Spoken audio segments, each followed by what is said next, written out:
tried so hard and got so far, but in Halo adik-adik, jumpa kembali dalam mata kuliah sosiolingvistik, topik bahasa dan usia.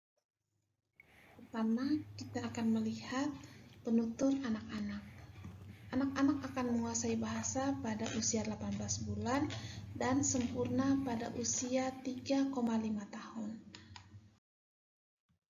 Dari manakah ciri ragam bahasa anak? Secara fonologis adik-adik, anak-anak itu lebih mudah menguasai fonem pada artikulator depan. Artikulator depan itu yaitu bibir, gigi, gusi, dan ujung lidah. Fonem apa saja itu? B, T, D, M, dan N. Sedangkan fonem yang cukup sulit dikuasai oleh anak-anak seperti fonem R dan fonem S. Lalu ciri lain adalah anak-anak biasanya menghilangkan kata tugas seperti kata depan, kata sambung. Lalu ciri yang berikut adalah anak-anak biasanya menguasai kata konkret dan kata yang dekat dengan anak. Misalnya makan, kemudian nasi, sayur. Lalu yang berikut, bahasa yang digunakan anak-anak itu biasanya disingkat-singkatkan. Hal ini biasanya sengaja diajarkan oleh orang dewasa di sekitar anak karena dianggap anak akan lebih mudah untuk menguasainya. Yang kedua adalah bahasa anak usia SD. Anak usia SD itu memiliki dua bekal bahasa. Yang pertama adalah bahasa ibunya, umumnya adalah bahasa daerah, tapi bisa juga bahasa Indonesia.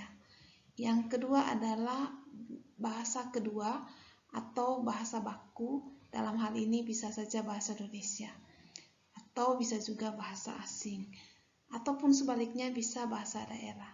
Dan oleh karenanya, anak-anak pada usia ini bisa menguasai kedua bahasa tersebut. Oleh karena menguasai dua bahasa sekaligus, maka anak-anak pada usia ini cenderung melakukan penyimpangan berbahasa. Dan hal ini bisa dikenal dengan interferensi berbahasa atau kekacauan berbahasa karena masuknya B1 atau bahasa ibu anak ke dalam bahasa baku. I love you, Mommy, my sweet, sweet mom. Yang berikut adalah bahasa remaja. Sebelum kita masuk ke dalam contoh bahasa remaja, kita akan melihat beberapa hal yang khas pada remaja. Yang pertama, masa remaja adalah masa yang paling menarik. Yang berikut, ciri dari remaja. Remaja suka membentuk kelompok, dan karena mereka suka membentuk kelompok, maka remaja suka menciptakan bahasa yang rahasia. Ciri bahasa remaja. Ciri bahasa remaja, karena tadi mereka suka menciptakan bahasa yang rahasia, suka berkelompok, maka mereka pun kreatif menciptakan sandi-sandi di dalam bahasa.